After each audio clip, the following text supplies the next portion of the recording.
ഇസ്ലാമിക ശിക്ഷാമുറയെ കാലങ്ങളായിട്ട് കുറ്റപ്പെടുത്തി നടക്കുന്ന ഒരു സമൂഹത്തെ ഇപ്പോൾ നമ്മൾ കാണുന്നില്ല. കാരണം ലോ മാത്രമല്ല, മേഴ്സി അല്ലെങ്കിൽ കാരുണ്യം, റഹ്മത്ത് കൂടിയുണ്ട്. അത് ഇസ്ലാം നൽകുന്ന കാരുണ്യമാണ് ലോകത്തെ ഏറ്റവും മികച്ച കാരുണ്യം എന്ന് ചിലർക്കെങ്കിലും തോന്നി. അതൊരു യാഥാർത്ഥ്യവുമാണ്. നേരത്തെ ചുള്ളിക്കോട് ഉസ്താദ് അതിലേക്കൊരു സൂചന നൽകി. ഇന്ത്യൻ കോൺസ്റ്റിറ്റ്യൂഷൻ്റെ ആർട്ടിക്കിൾ 72ഉം 161ഉം പ്രസിഡൻറ്റിനും ഗവർണർക്കും അത് ഒരു കുറ്റവാളിയെ രക്ഷപ്പെടുത്താനുള്ള എല്ലാ ചാൻസും നൽകുന്നുണ്ട്. ക്യാപിറ്റൽ പണിഷ്മെൻറ്റ് കിട്ടിയ ഒരു കുറ്റവാളിയെ നിരുപാധികം വിട്ടയക്കാനുള്ള അവകാശം പ്രസിഡൻറ്റിനുണ്ട് ആർട്ടിക്കിൾ 72 അനുസരിച്ച്. ആർട്ടിക്കിൾ 161 അനുസരിച്ച് ഗവർണർക്ക് ഇപ്പോൾ കുറ്റവാളിയെ ചില കാലത്തേക്കോ മറ്റോക്കോ പിന്തിപ്പിക്കാനും മറ്റുമുള്ള അവസരങ്ങളുണ്ട്. എങ്കിൽ ഇന്ത്യൻ ഭരണഘടന അനുസരിച്ച് കുറ്റം ചെയ്യപ്പെട്ട വ്യക്തിയുടെ കുടുംബത്തിന് ഒരവകാശവുമില്ല.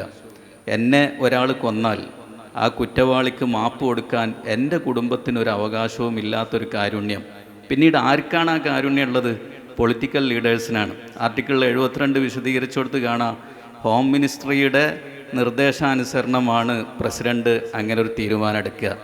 അപ്പോൾ ഇന്ത്യയിലെ പ്രസിഡൻറ്റിൻ്റെ മകൻ കൊലയാളിയായി എന്ന് നോക്കുക, അല്ലെങ്കിൽ ഗവർണറുടെ മക്കൾ കൊലയാളിയായി നോക്കുക, അല്ലെങ്കിൽ ഇന്ത്യയുടെ പ്രധാനമന്ത്രിയുടെയോ രാഷ്ട്രീയ പ്രാമുഖ്യമുള്ളവരുടെയോ മക്കൾ ഇത്തരം തെറ്റുകൾക്ക് ശിക്ഷിക്കപ്പെട്ടാൽ ഇന്ത്യൻ ഭരണഘടന അനുസരിച്ച് പോലും ആ കുറ്റവാളിയെ രക്ഷപ്പെടുത്താൻ വളരെ എളുപ്പമുള്ള ഒരു ലോകത്താണ് നമ്മളുള്ളത്.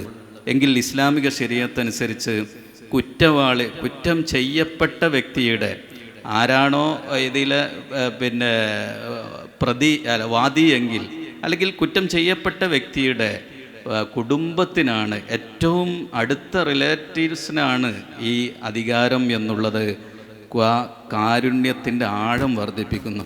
ലോ അന്ന ഫാത്തിമത്തെ സറഖത്ത് ലഖത്താഴ്ത്തു യദഹ എന്നാണല്ലോ.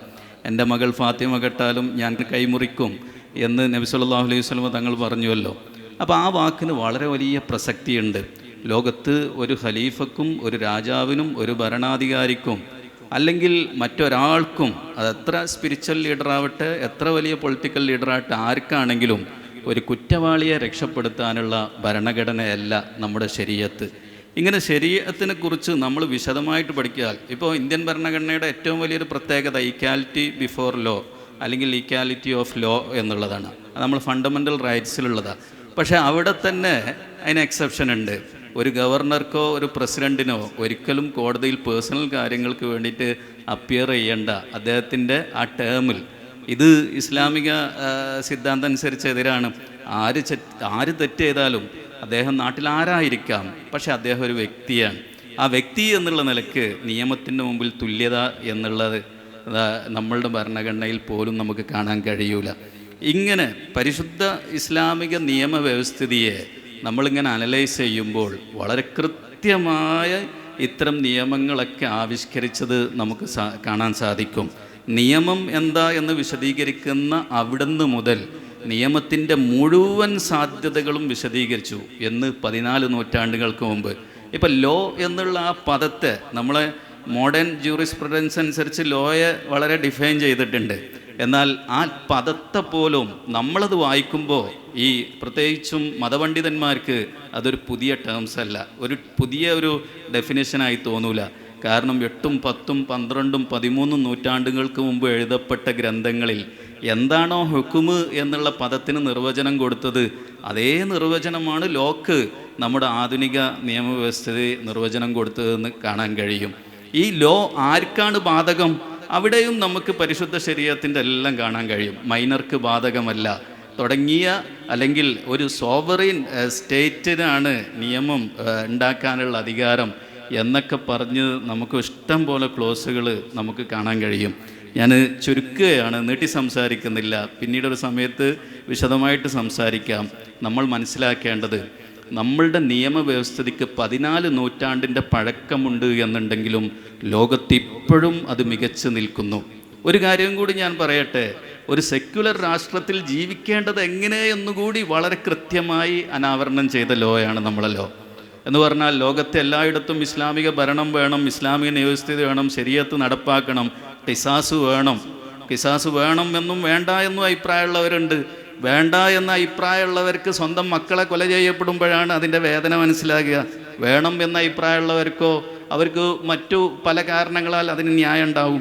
ഇങ്ങനെ നമുക്ക് വ്യത്യസ്ത അഭിപ്രായങ്ങളുള്ള ഒരു നാട്ടിൽ ആ വ്യത്യസ്തതകളെ, ബഹുസ്വരതകളെ സ്വീകരിച്ചുകൊണ്ട് എങ്ങനെയാണ് മുന്നോട്ട് പോകേണ്ടത് എന്നുള്ളത് പോലും വളരെ കൃത്യമായി ഒരു അമുസ്ലിം ഭരണഘടന തന്നെ നിലനിൽക്കുമ്പോൾ എങ്ങനെ മുന്നോട്ട് പോകണം, ഒരു സെക്കുലർ ഭരണഘടന മുന്നോട്ട് പോകുമ്പോൾ എങ്ങനെ മുന്നോട്ട് പോകണം, ഒരു ഇസ്ലാമിക ഭരണഘടനയാണെങ്കിൽ എങ്ങനെ മുന്നോട്ട് പോകണം, ഇങ്ങനെ മുഴുവൻ കാര്യങ്ങളും ഞാൻ ലോ പഠിച്ചപ്പോൾ എനിക്ക് മനസ്സിലായി. Property law, taxation, labour law, human rights, international law എന്ന് പറഞ്ഞ് നമ്മൾ ഏത് ലോ ഓഫ് കോൺട്രാക്റ്റ് എന്നൊക്കെ പറഞ്ഞ് ഏത് ലോ പഠിക്കുന്നുണ്ടെങ്കിലും പരിശുദ്ധ ഇസ്ലാമിൻ്റെ അടിസ്ഥാന സിദ്ധാന്തമായിട്ട് നമ്മുടെ ഫിഖ്ഹിൻ്റെ ഗ്രന്ഥങ്ങളിലും ജമ്മുൽ ജവാമി പോലത്തെ ജൂറിസ്പ്രുഡൻസിൻ്റെ ഗ്രന്ഥങ്ങളിലും പഠിക്കുന്നതാണ് നമ്മൾ ഇത്തരം ലോകളായിട്ട് പഠിക്കുന്നത് എന്ന് മനസ്സിലാക്കുമ്പോഴാണ് ഇസ്ലാമിക ഈ ഖുർആൻ, അൽ കിതാബിലാണല്ലോ നമ്മളുള്ളത്, ഈ ഖുർആൻ